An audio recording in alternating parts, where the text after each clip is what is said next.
Salut les profanes, mes très chers frères, mes très chères sœurs, et bisous les haters.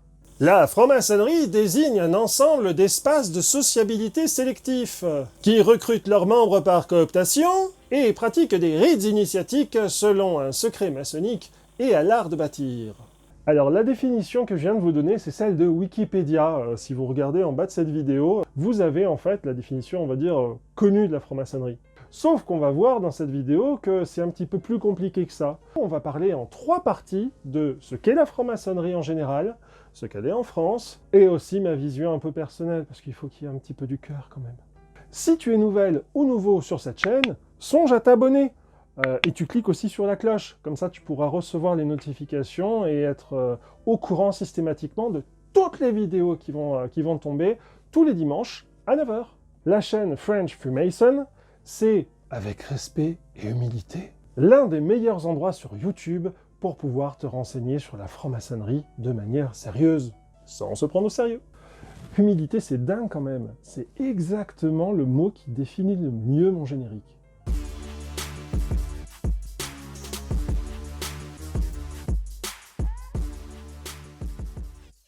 Les Anglais qui s'y connaissent un peu en franc-maçonnerie, genre pour avoir tout piqué aux Écossais il y a 300 ans, avoir bidouillé et l'avoir envoyé à l'international, les Anglais donc disent que la franc-maçonnerie est un système particulier de morale, voilé sous des allégories et illustré par des symboles. Waouh, c'est vachement beau, mais j'ai rien compris la première fois. Et je me doute que toi non plus. Donc en fait, on va déjà revoir la base. Qu'est-ce que la franc-maçonnerie dans le monde ? Dans le monde, la franc-maçonnerie, c'est principalement de la bienfaisance et du parcours personnel initiatique, du développement personnel. Oui, c'est pour ça qu'on dit que c'est un système particulier de morale, car il y a de la morale en franc-maçonnerie. Alors, certes, on aide en général les journaux qui n'arrivent pas trop à survivre parce qu'ils n'ont pas fait leur transition numérique. On leur balance des dossiers comme ça pour les aider un petit peu à faire les marronniers. Ces francs-maçons qui dirigent la France. Ces francs-maçons qui ont abusé d'un système collectif. Ces francs-maçons magouilleurs. Oui, il y en a à l'intérieur de la franc-maçonnerie. Il y a des pommes pourries. Mais, tu sais quoi ? Eh ben, il y en a partout ailleurs. Que ce soit dans les entreprises, dans les associations, dans ton club de foot, il y a toujours 15% de personnes qui n'ont strictement rien à faire avec une personne de qualité comme toi. Alors, souvent je dis 15% de personnes qui n'ont rien à y faire en franc-maçonnerie, ça repose sur rien, je le sais. Par contre, 25%, oui, c'est le chiffre que disent les grands maîtres des principales obédiences en France pour expliquer tout simplement le pourcentage d'initiés qui au bout de 4 ans se seront partis de la franc-maçonnerie. Et 25%, c'est énorme. Alors, système particulier de morale illustré par des symboles. Les symboles, à quoi ça sert ? Ça sert à faire en sorte qu'on ne se tape pas sur la tête durant les tenues. Le symbole, c'est ce qui permet tout simplement... imagine un objet, genre la pierre brute. La pierre brute, si je te parle d'une pierre, tu vas te dire... c'est la rencontre entre l'objet et ta vision de la chose, c'est neutre. Imagine, t'es dans un repas de famille, t'es sur le fauteuil, après 2 bouteilles de vin qui ont tourné sur la table, et là tu poses une question de politique ou de religion. Mais forcément ça va péter. Et cette habitude de ne pas parler ni de politique ni de religion, ça nous vient en fait de la Royal Society. La Royal Society en Angleterre, qui est, on va dire, l'Académie des sciences d'une certaine manière, avait cette habitude parce qu'ils se sont aperçus que quand on prenait des personnes de religions différentes, de ne pas parler de religion, ils étaient très contents. Mais tu te doutes bien, puisque tu es quand même assez malin, puisque tu es venu sur cette chaîne, abonne-toi. Tu te doutes bien que puisqu'on est en France, on a pris la franc-maçonnerie et on en a fait autre chose. Et là, c'est ce qu'on va voir dans la deuxième partie, la franc-maçonnerie en France. Alors les Anglais, ils ont cette habitude de passer énormément de temps à faire de la bienfaisance, de la charité. La charité, c'est quelque chose, c'est pas un gros mot en fait, parce que certains considèrent qu'il faut surtout pas parler de charité, il faut pas parler de ça, quand on fait quelque chose de bien, il faut pas en parler, il faut rien dire, et c'est très bien. Sauf qu'en fait, au Royaume-Uni, les francs-maçons, ils discutent de bienfaisance et de charité, ils sont le 3e plus gros donateur du pays, ce qui fait que comme les gens voient que ce sont des personnes bien, ils peuvent se permettre de balader dans les rues avec leur tablier maçonnique, et ils n'ont pas honte d'être francs-maçons.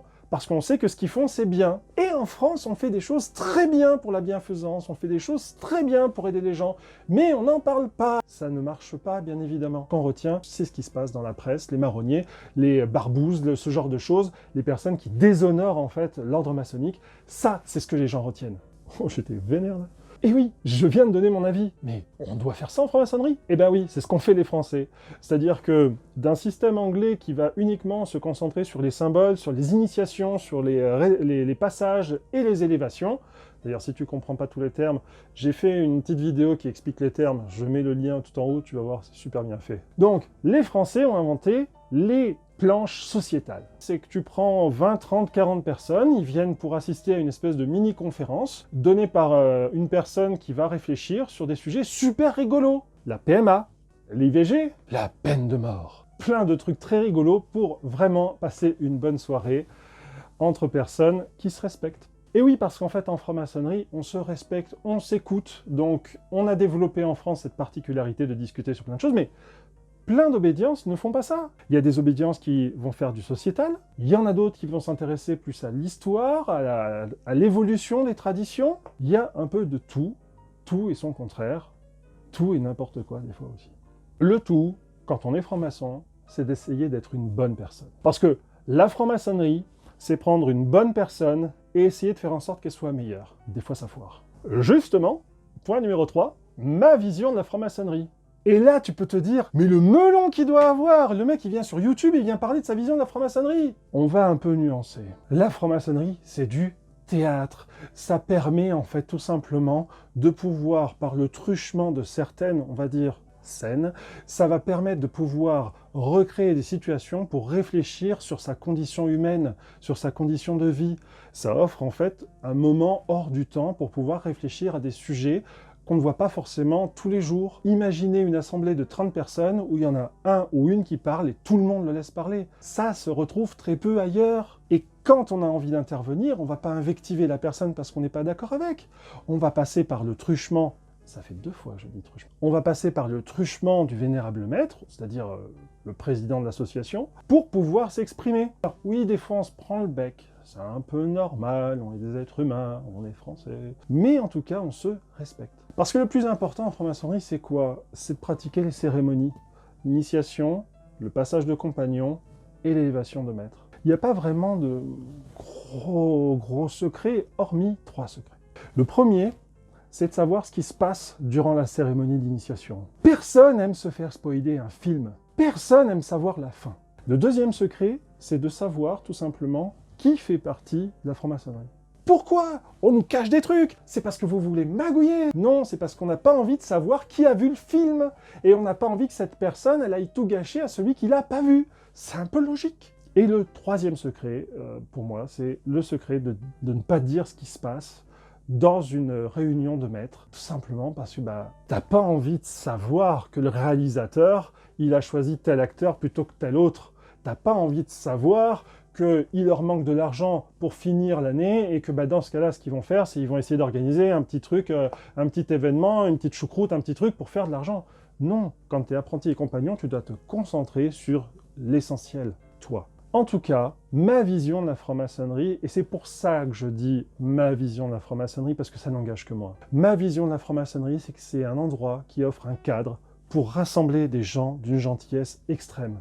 J'ai rarement vu de ma vie dans un seul et même endroit, c'est pas très Covid ces temps-ci, mais bon, on s'adapte. J'ai rarement vu des gens qui soient aussi gentils qu'en franc-maçonnerie. Mais c'est important qu'on puisse dire aussi qu'il y a des gens qui sont formidables en franc-maçonnerie. Il y a des personnes qui s'engagent dans la vie de tous les jours, il y a des personnes qui s'engagent dans la vie associative, il y a des personnes qui vont aller faire de la bienfaisance et qui sont pas mises en valeur. Donc, quand on voit qu'on crache systématiquement sur les francs-maçons, chaque fois ça fait un petit pincement au cœur. Mais je rappelle toujours qu'il y a 15% de personnes qui n'ont strictement rien à y faire. Il y a des personnes qui rentrent en franc-maçonnerie, mais pas pour le bon but. Mais quel est le vrai but de la franc-maçonnerie alors? Et si je te disais que la prochaine vidéo risque d'en parler? Regarde, par là. Sinon, je tenais à te signaler aussi que mon livre de science-fiction maçonnique, L'apprenti perdu, était régulièrement réapprovisionné sur tous les sites de vente en ligne. Tu peux bien évidemment te le faire livrer chez ton libraire. Tout ça, ça se passe sur www.apprentiperdu.fr. Allez, bis frat, à la semaine prochaine. Dimanche 9 h, tu seras là, hein?